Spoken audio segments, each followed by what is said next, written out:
Welcome to the Soul of the Everyman on the Artist First Radio Network. All past broadcasts are podcasts. Find them at artistfirst.com. Please send your questions and comments to dj@artistfirst.com. And now, ladies and gentlemen, you've been warned. It's Michael and Margaret Lyons. And this is your final warning. Thank you very much, Scott. And I am Michael Lyons. Mm-hmm. And I'm Margaret. And we are broadcasting today from the frozen tundra of New Jersey. Right. Where the sun does not shine. Well, at least not now. Not now. It is dark outside. Winter has come. Winter has returned. Winter has returned with a vengeance. You know, this is a digression, but somebody said to me today that as far as they realized, they knew that about every 10 years, and if you go back, like this is 2026, so 2016 we had this big blizzard, and then 2006 they said, and then 1996. Remember the 96 blizzard? That was terrible. So, but this one, I mean, we can't feel special because most of the country is freezing, including places that usually don't. Right. I mean, temps. Is it wrong to feel slightly happy that Florida's freezing? Oh, that's just a tiny, like they're always saying, oh, it's 85 degrees here. I'm like, well, not anymore there, is it? Well, it's a horrific thought, though, when you think of it. No, it's not. It'll be cold. It'll be cold, a little bit cold. Tiny bit of cold. No, it's true. They're going to have freezing temps this weekend. Oh, I mean, yes. I mean, that's terrible. Terrible, I say. I think of the crops, if there's any kind of... Yeah, the marijuana won't survive. Man, that stuff, you better get out there and smoke it, right? For all of our peeps in Florida. Oh, dear. Oh my goodness. Get out, harvest today. Harvest all right. Harvest often. Rein yourself in. Rein myself in. All right. Well, the struggle is real. And tonight we are going to talk about the struggle. We have really a lovely quote again by one of our favorite Greek philosophers, Anonymous. But I think it's an interesting one, and maybe we'll just jump right in to it, and then we'll go from there. So, would you do us the honors, my dear? Surely. Whoever tries to help a butterfly come out of its cocoon kills it. Whoever attempts to help a bud emerge from the seed destroys it.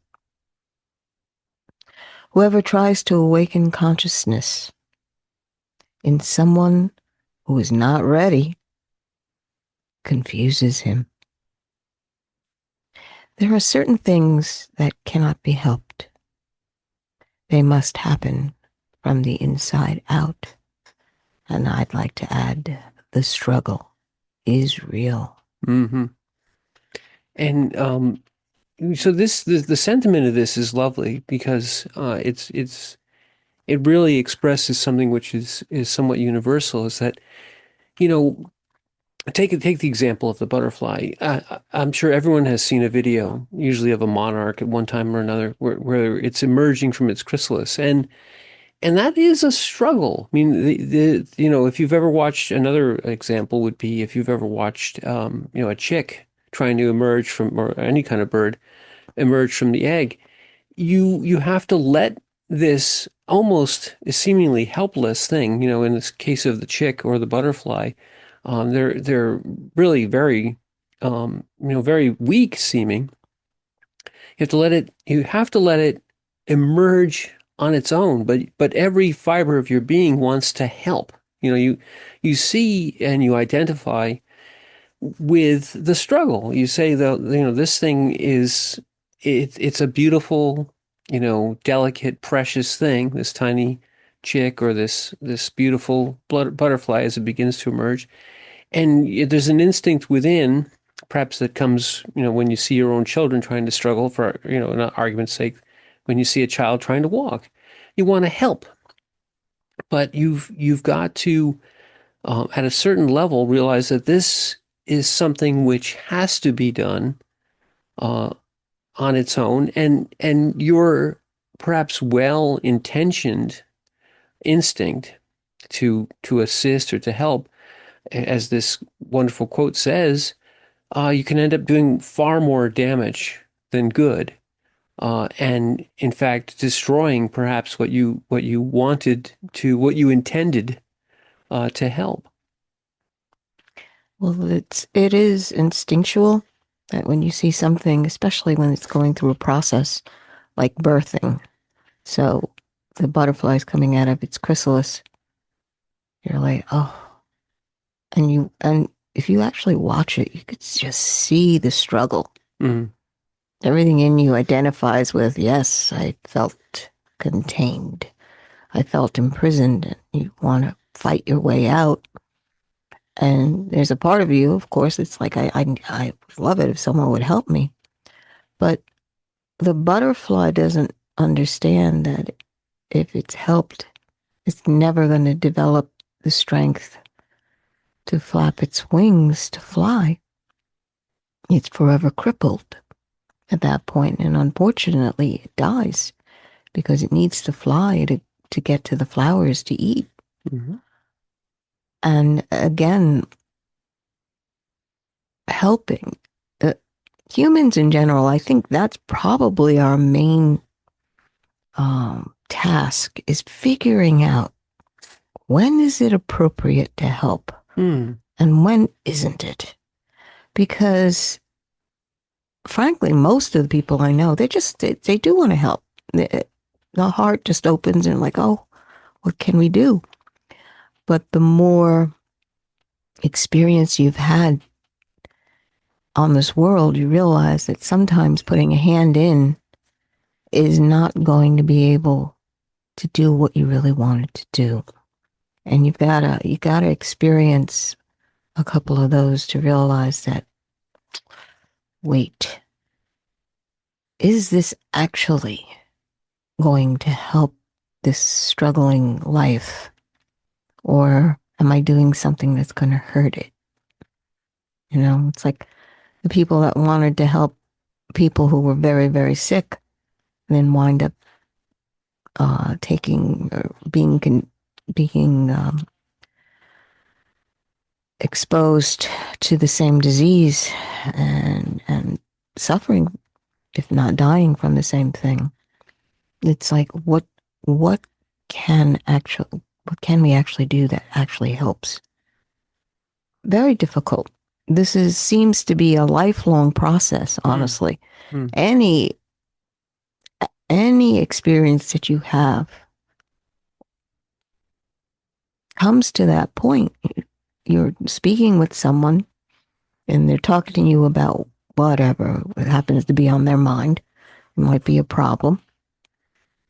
And you may look at them and say, I can see what the problem is.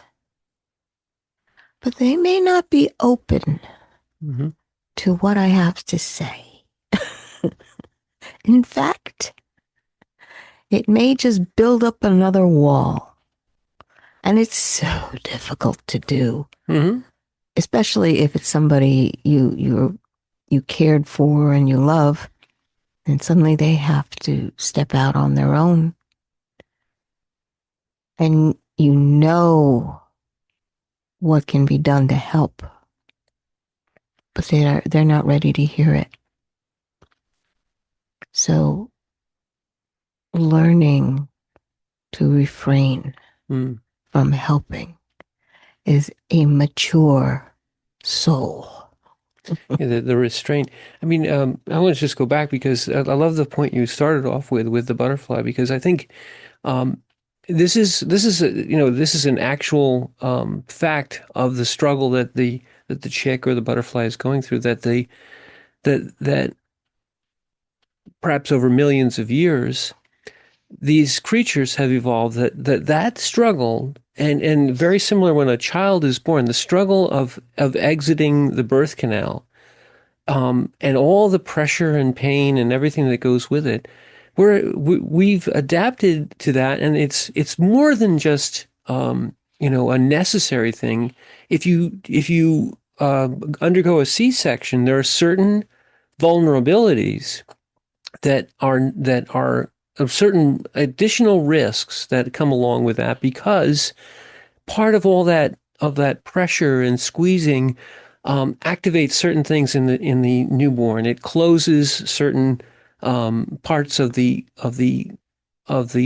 body that were adapted for life in the womb, and prepares the lungs, prepares the circulatory system, prepares many portions of the body to emerge into a much less hospitable environment. And if you just transition without struggle, it says, oh, we're sparing them all that pain and grief, but they're not mature. They've not gathered the benefit of struggle. Same thing with the butterfly. If you, as Margaret just said, and that's what it made it so interesting, if you free the butterfly from the chrysalis and it doesn't struggle, its wings never develop.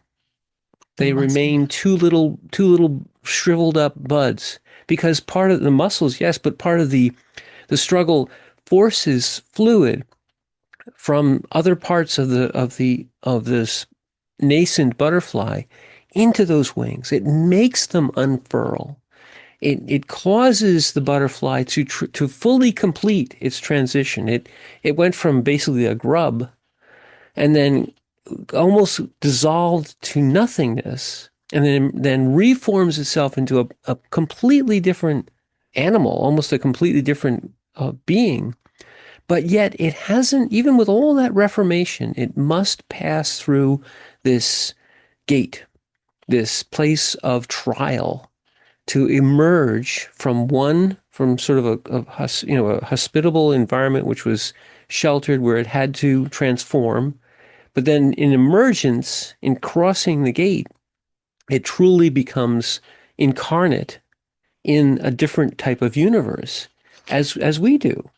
So the pressure is needed to force the fluid into the membranes? Yes. I see. Just as when a child is born, the pressure forces fluid out of its lungs.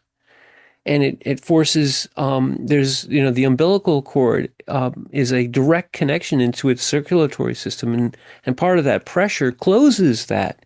It helps close that. It also helps close certain, it helps change the way the circulation in the infant's heart goes into a different pathways because of all that pressure, so the struggle is essential to adaptation, to growth. And, in these physical pursuits, we see an analog of our life pursuits, because, when that child is going from being a helpless infant to crawling or to walking, there's a struggle there. There's this developmental stage which requires perhaps some bumps and bruises, or it requires some balance, some coordination. It's going to require some failure, and if you do for your child everything that seems like a challenge, then that human being never emerges. You just build dependency and inevitably build resentment. And you end up with like the crippled butterfly, you end up with a crippled person who can't, appropriately develop, hasn't gathered the skills, and your, sort of well-meaning compassion or well-meaning desire to remove all struggle and smooth all paths and make it all straight and make it easy, gives them nothing, no accomplishments, no confidence, no ability to do it on their own. And then, one day you will not be there, because you cannot be there forever physically. And their inability will become, a terrible burden that would make, that would far outweigh all the other kind of inconvenient burdens that you took away from them. No, this end result is far, far worse. You end up destroying their ability to adapt to the world. So these are very important things. And what I want to put this to you, Ma, because God does this with us. Mm-hmm.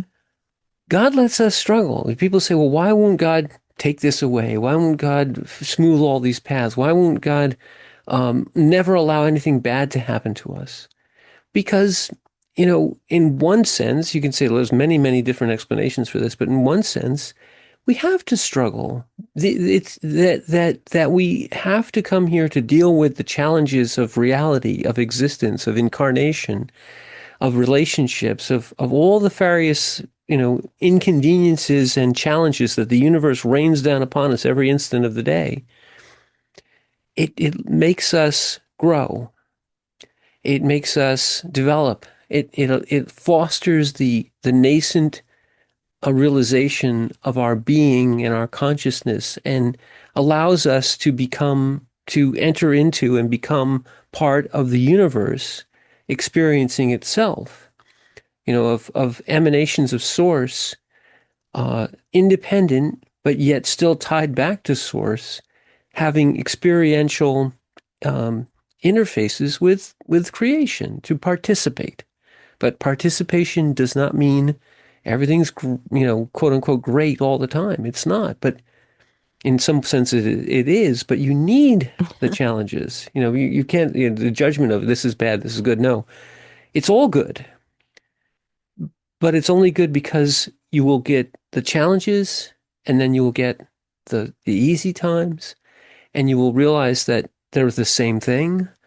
These are the things that you cannot take away from people, because you're doing them no favors. Well, coming here in this place and in this time to live now means that you participate in everything around you, but you also realize that it's not going to go smoothly all the time. And that's usually what people want. They want a smooth ride. They don't want any bumps in the road. And I had a friend who wants to learn, gradually. Why does it have to be painful? Mm-hmm. And that was a discussion because, well, what is pain? And for her, it was discomfort. We don't have to be discomforted to learn. I'm looking at her like, what are you talking about? You mean to tell me that when you're learning something, it never hurts you? I was just, oh, yes, it does hurt. But I mean, wouldn't it be nice if it just didn't? And it means that you're not really learning. Right. You're in your comfort zone. You haven't pushed past any boundaries whatsoever. You just want it to be comfortable all the time. And it had a lot to do with early life experiences, really. And that is something that we all go through. Let's think about that for a second. We all have early life experiences that are not necessarily all good. There's family and personalities, and people do what people do. You had some experience that basically made you say, well, it shouldn't hurt. If this family loved me, they shouldn't be hurting me. It's like you're a human. Human means that you feel pain. Means that you go up against a boundary. I mean, frankly, don't you know somebody who all they ever do is push the boundaries? How far can I take it now? Whether it's a physical sport, trying to do a triple flip instead of the double, trying to take the turn faster, trying to do a spin out, to be the best, to be the most whatever, and to challenge. But challenging yourself means that There are times when you hit pain. There are times when you fail. And many times you fail. But learning from those failures to embrace that. Mm-hmm. And most people are like, well, no. If I fail, that means I'm a failure. It's like, no, honey. It just means that you got to try again. It's not that you're a failure. It's just it didn't work. So there's got to be a way where you can solve this problem that it will work. But you don't need to identify with the failure. It's just the experience. And learning that, taking time to begin to learn that. So yes, the struggle is real. Mostly you struggle against yourself. Mm. I think in early life, I want to stop because it's so, this is a great point. In early life, you there's two different ways you can approach the struggles that you see with your children. So the first way is that you can try and take everything away from them. You can try to do for them. You can try to allow no pain, no suffering ever. And Gautama Buddha was that's exactly what he was given as a son of royalty, or of a very powerful and rich family. His father tried to shield him from every aspect of suffering. And it was only when he was finally able to realize that there is suffering in the world that his true growth began. With the child, if you do that, if you insulate them from all suffering, you're doing nothing but crippling them. The thing you just said, the proper way to model this is that you witness and restrain yourself. You witness that the child is struggling with whatever it is. And a very easy example is watching them try to learn to do anything, walk. And you see them struggling, and you encourage, but they're going to fall down. And the first instinct is somehow maybe perhaps to gather them up but no. Wisdom says, what you say is, okay, it's all right. Comfort them a little if they've injured themselves or they're crying or whatever. But then you say, come on, try again. It's okay. You didn't get it this time. We pick ourselves up, we dust ourselves off. And the lesson that you learn that you can teach your children and teach yourself throughout all of life is that failure just means that you haven't succeeded yet. And that there's nothing about failure except that if you stop there, there's nothing about failure that judges you. People feel, well, as you said, oh, I'm a failure. If I fail, I'm a failure. Everyone looks at me and says, oh, he's a failure, or she's a failure, she's a failure. No, I'm not a failure. I failed, but that just means I have to try again. So in learning that, well, you just said the struggle is real, but that the struggle is both important and in some ways not important. It's not that you are there to wallow in the struggle. You just have to realize that the struggle is important because of it. It is a gauge of how valuable something is. How much effort do I have to put into it to become the best? How much effort how much pain or how much work do I have to put into it, learn whatever this skill may be, or whatever this lesson may be? How much work do I have to put into a relationship to make it into a real relationship? If it's just sex or just companions or just pals or whatever, okay, great. But this isn't real relations. Real relationships are built out of challenge after challenge after challenge and shared experiences of failure. I hate to say that if you have a real relationship, it should be fraught with failure, but not dwelling there. There's a wonderful phrase, which I love to quote, is when you're going through hell, keep going. When you're walking through hell, keep walking.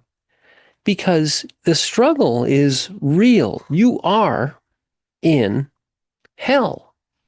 And if you're lucky, you have a companion with you, but you're both in hell. And the key is that, yeah, maybe for today we can't get out of hell, but we're going to keep trying. We're going to keep moving. We're going to keep moving. We're going to look at whatever progress we get. And progress isn't linear. I mean, when you're going through hell, when you're going through the cancer wards with your child, you see everything. You see the failure day after day after day, but then there's the slightest bit of success.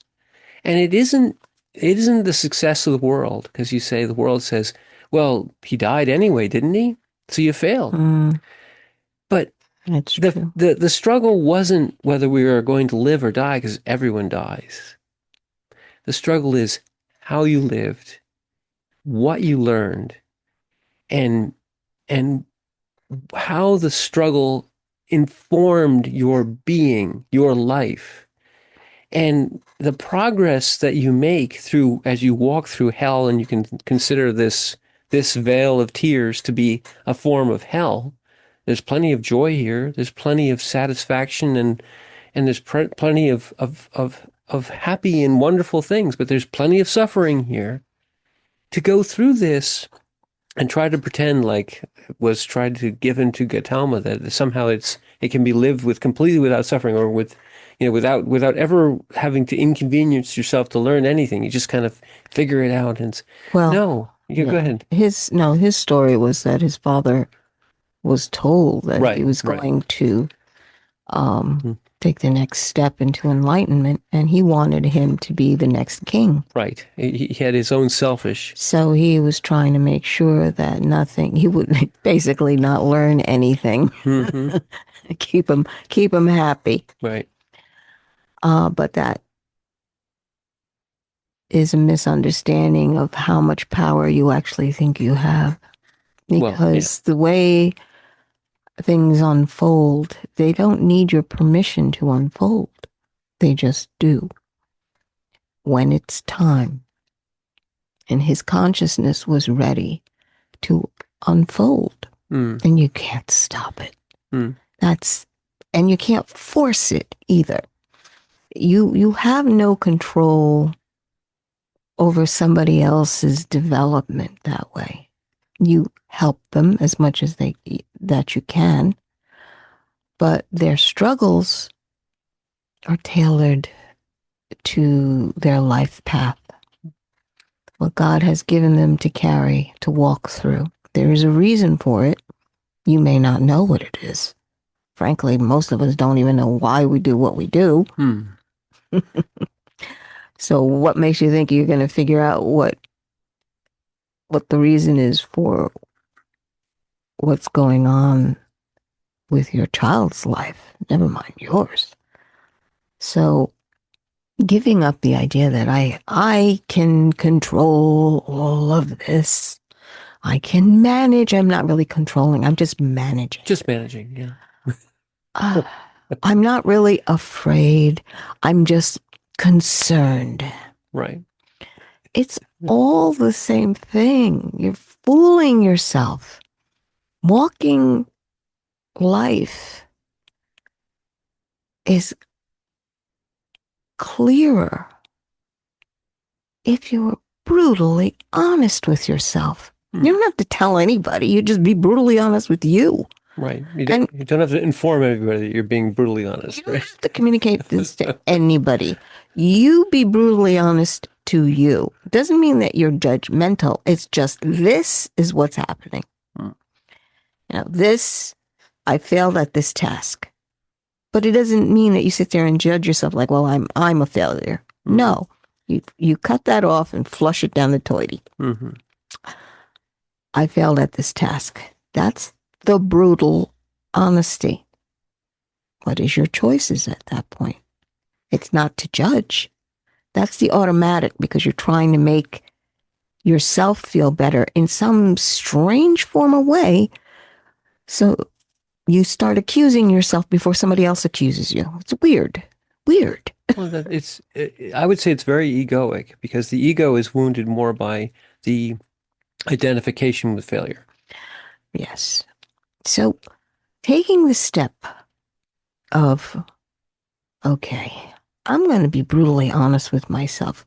If you do that continually, you won't have an ego fairly soon because the ego doesn't like brutal honesty. That's a that's a that is certainly a path to enlightenment is um to be aware enough to be brutally honest with yourself, because the path to the ego is to lie to oneself all the time and say, well, it wasn't my fault. The stroking. Right. And it was this guy that I couldn't help it because this one made me do it. And everyone's out to get me anyway, and no one likes me, and this was too hard. All these things, and excellence, in anything, excellence in athletics, excellence in intellectual pursuits, in art, and anything. You have to be brutally honest. You have to look at your creation that you've labored and struggled and just put your whole heart and soul into it, and realize that it's not right. It's not. It doesn't measure up. Right. It's not what I was trying to do. I have failed at this. Right. And there's in that brutal honesty, there's a deflation of hubris. Your ego, as Margaret just said, your ego is completely deflated because you just have to accept that you're not there yet. Right. But that's the point. The whole point is that you pick yourself up by your bootstraps. And certainly if you've been modeled this from a child, but as a being, you say, I failed at this task. We didn't reach the goal that we wanted to reach. And the wanting to reach the goal is the egoic portion of you, because then the ego says, you didn't do it, you're a failure, da, da, da. There was this one's fault, that one's fault. All spins off into all the stories, all the internal talk. With the brutal honesty means that you're looking directly at what is real, what is now. The isness of now is, we tried, we decided to do. But in deciding to do, you don't get to control what Margaret just said. You don't get to control the outcomes. You only get to control how I feel about it and what I'm going to do next. So I decide to do X, and I'm trying to be the best X ever. And brutal honesty comes in when I finish and I think I've done. And said, nope, I've only got a U here. It's not even close to X. And the ego would say, it's okay. Everyone wants you anyway, and you're beautiful anyway, and it was that one's fault, and don't worry about it. No, you say, all that was wonderful. I have all this wonderful experience from it, but this you, let it go. Now I will decide to do X again. And in deciding to do it again, you again have to say to yourself, I have no control over whether it's going to come out or not. But when I'm done and I look at it, I'll know whether I've achieved it or not. And in my struggle, it doesn't matter whether I ever get there. It never matters whether you achieve the X. It matters whether you keep deciding to try, and then brutally honest, say to yourself whether you've succeeded or not. And then you'll find very quickly that your ego is gone, because it's not it's not getting fed by you being brutally honest and saying whether you actually have done this. But you'll also realize that it was the journey, it was the struggle that mattered, and the deciding to keep trying, not whether you got there or not. Right. It's the persistence. Mm-hmm. You're developing your ability to try again, mm-hmm. and again and again without the judgment call. So self-judgment at that point is your ego reasserting itself. And to be aware that the minute you do that, self-judgment comes in, that you're losing or you're narrowing your point of awareness down to that judgment call. That's the only thing that becomes important, especially the self-judgment. We've all been taught that we have every right to judge ourselves. Okay. And that was said in application to, say, learning a new skill. Yeah, you got to judge whether or not you've learned the technique, try to do it again. Your repetition begins to enlarge your skills. Persistence. All right. When you understand that that's what that is for, it's not self-judgment on whether you are worthy. It's whether or not you got the skill down. That's all. Getting the skill is just a tool. Worthy goes past any judgment that your mind comes up with, because your intrinsic worth, your soul, so precious, so valuable. Your connection, your reflection of the eternal. There's no price for that. So we have a tendency to mix worthiness up with efficiency. and with,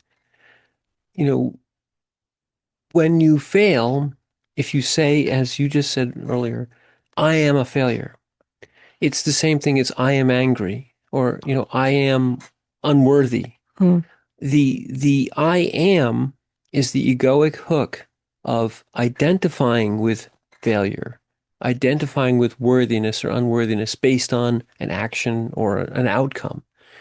And in fact, the only thing of having tried and failing is to, again, be brutally honest in the moment of now and say, I failed. I have failed is not I am failure. You say you just, the judgment of reality is I wanted A and I didn't get A. And then if you go into spin into the ego, it means you'll never get A, and you're always going to be a failure, and everybody hates you anyway, and it wasn't your fault, and da da da. Those stories are everywhere. You see them everywhere. But the brutally honest story of I wanted A, and I tried very hard, and I failed, and then you say to yourself, what shall I do now? And you can let grace come in. You can realize the moment of now. Say, I'm going to try again, without any hook to the past, without any hook to identity, with merely the idea that I have learned something, I struggled, I put everything I had into it, and I realized that wasn't enough. But that's okay. You fell down, you dust yourself off, you stand up, and you try again on your unsteady legs to take a step. You don't know if you're going to ever get that step. All you know is that you're willing to try again. Willing. Free will. Your persistence at that point. And persistence is choosing to try again. But one thing I'd like to point out, that whole process is singular. In other words, you don't need somebody coming at you saying, right, you need to be doing this because, you're thinking in this way. Let me bring this up to you. It's like, and no. That's when the confusion starts. You're pulling the person's perspective. In other words, they're looking internally, evaluating themselves. And to be brutally honest is a very vulnerable point. Okay? You really don't need to have a voice on the outside coming to tell you how you should be doing it and whether or not they approve of you. It doesn't matter. That doesn't matter. But there are a lot of parents as well as superiors who feel that they have got to put their perspective in there. They've got to give you a feedback loop. And when you look at it, really look at it, they're speaking from a point that is from themselves. Mm-hmm. They're not speaking in your best interest from your eyes. They're speaking from their eyes. And you don't need that. They're not part of your internal world at that point.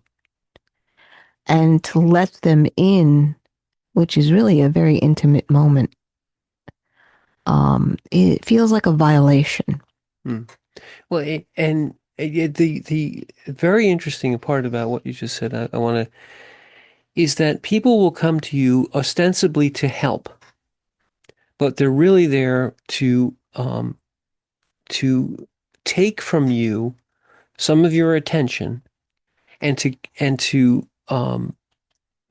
gather into their own ego the idea that they are being helpful versus the actual act of assistance, because the actual act of assistance can be completely selfless. It can be what needs to be. There's nothing to say that you cannot reach out and help another. Go ahead and do that. But the restraint, and then Margaret said this much earlier, the restraint is to know when, in the moment of now, you are there to be a witness, or you're there to assist, or you're there to join in the journey, because all those three things are sometimes correct. But if you go in there with this egoic, I'm going to go and help those people because they need me, and they don't know what they're doing. And if I don't help them, this is the Karen energy. I'm gonna solve all their problems, and they're gonna look up to me because I'm gonna be the best person. I know better than I know better.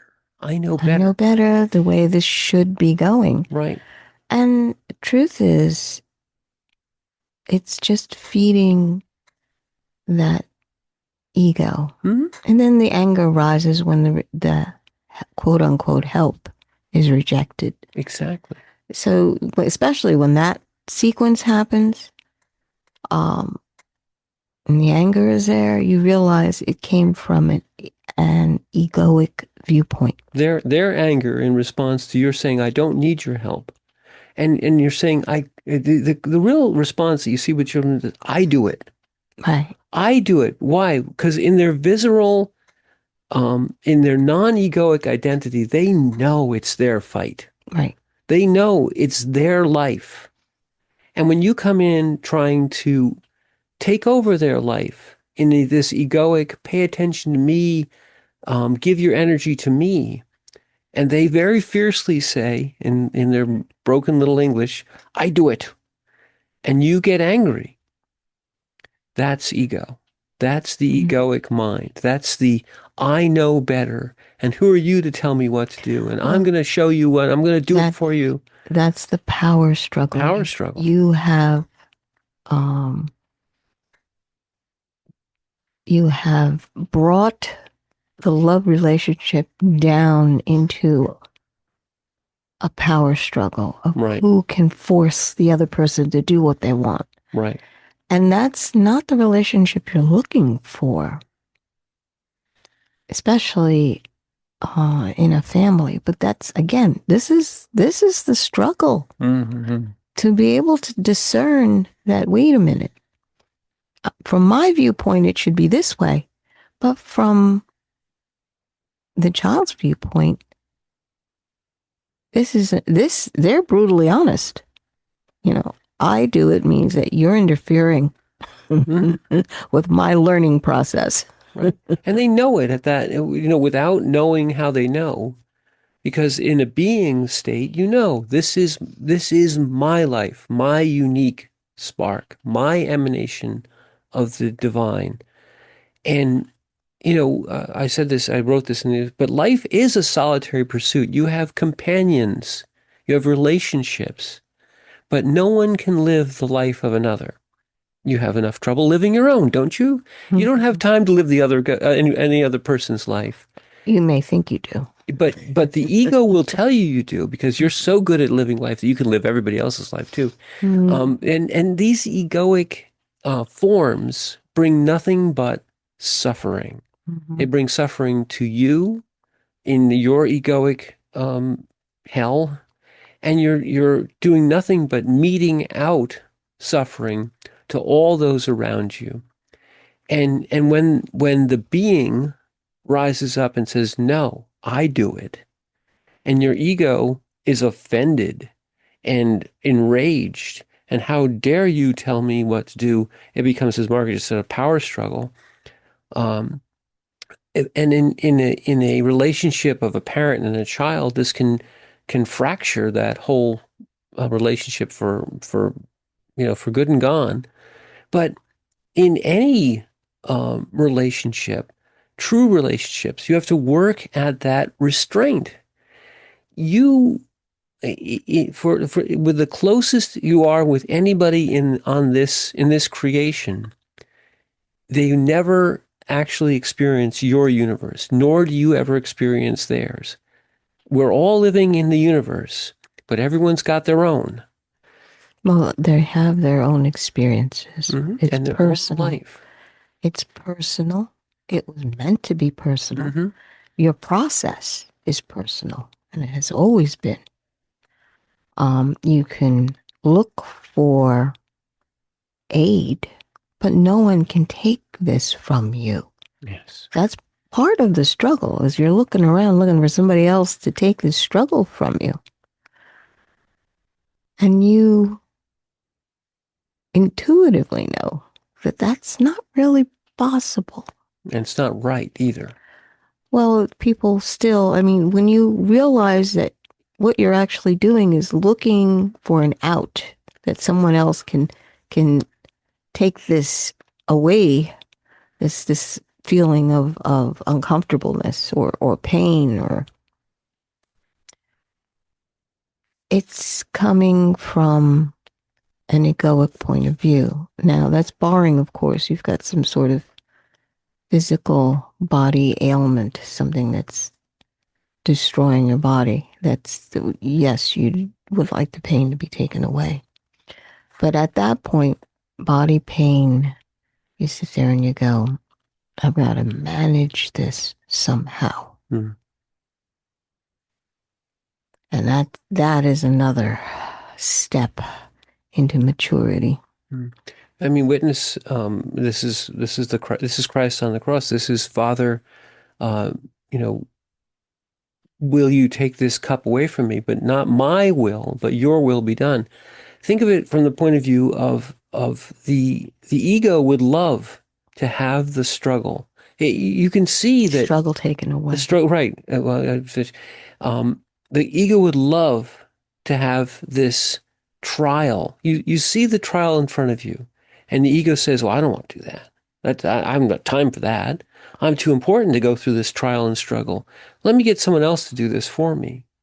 And the humility to say, I see this painful struggle before me, and it's the realization, the brutal honesty, the brutal realization is that this is the moment of now. There is some pain and suffering that has entered my universe, that is inflicting upon me right now. My world is turned upside down by a cancer diagnosis.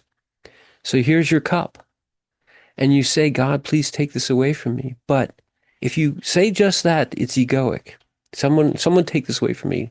I need this, I need that, I need medicine, I can't be bothered with all this stuff. No.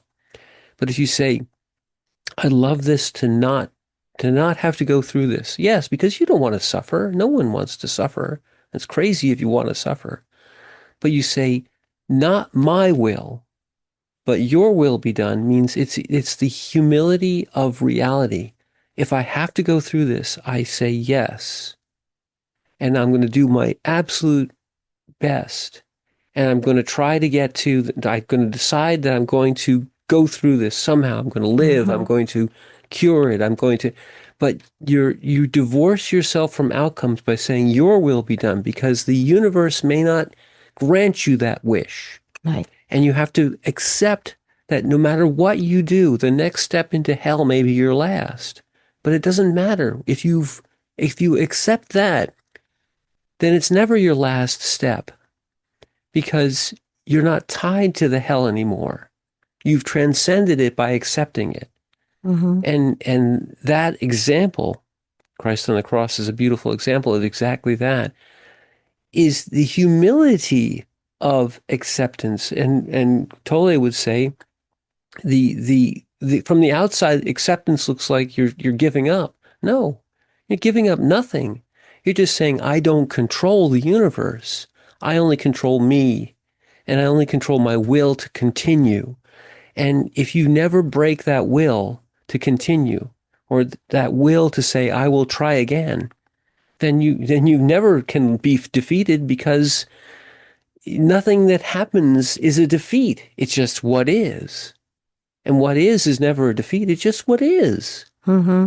You remain, you, the being, transcends reality by saying, I will try again. Yes. Well, to choose to live. Mhm. I mean, when you choose to live, engage in life, you're like, okay, I'll try again. There's nothing wrong with taking a break. Okay? Dr. Pole, take a breather. Take a breather, And don't give up. but you go back to it because you realize that, it's the next step. It can't just be left there. But it's okay to take a breather. Let's never give up. Right. You can take a rest. As with everything, you in a process, it cycles. There are times when you have to push hard and times when you can rest. And birthing cycles are exactly like that. You can rest, but when you have to push, you have to push. And that's it. You can't reason with your body saying, now, you know what, I need a 5-minute break from this. Right. Not going to push right now. No. You have to accept that now is in the moment of now. I mean, I have no relationship to this directly, but I think that the passage of being a woman to being a mother, through birth, through giving birth to a child, is a microcosm of being, because you cannot struggle against your body and win. You cannot struggle against this birthing process and win. The only way you transcend it is just accept it and say, in this moment, I get a rest. Great. Mm-hmm. In the next moment, I gotta push. I accept that this is a process. And in accepting the process and accepting all the transformative pain, the transformative struggle of birthing, you become a butterfly, because you go from a chrysalis of potential, which is every woman can potentially go through this, but motherhood is special, even more special, because of that transition. The fruits of labor, truly, the struggle, are transformative. You are reborn in every moment if you decide to try again. You are reborn in every process if you just keep walking through the hell of it. Well, I think there is a quote that what is her name? Her name is Amma Sincletica. Amma Sincletica. She is was in the early Catholic, the early church. She was one of the mothers in the desert kind of thing, and she was bringing all those who came to her, bringing them along. She's their spiritual mother. Maybe that's the best way to put it. Okay. And her quote is, "Our God is a consuming fire, so we ought to kindle the divine fire in ourselves with tears and toil. It's understanding that that consuming fire is life itself. Mm-hmm. All right, God is life, and it's all consuming. Mm-hmm. So when you're talking about walking through life, you walk through it with tears and toil. Mm-hmm.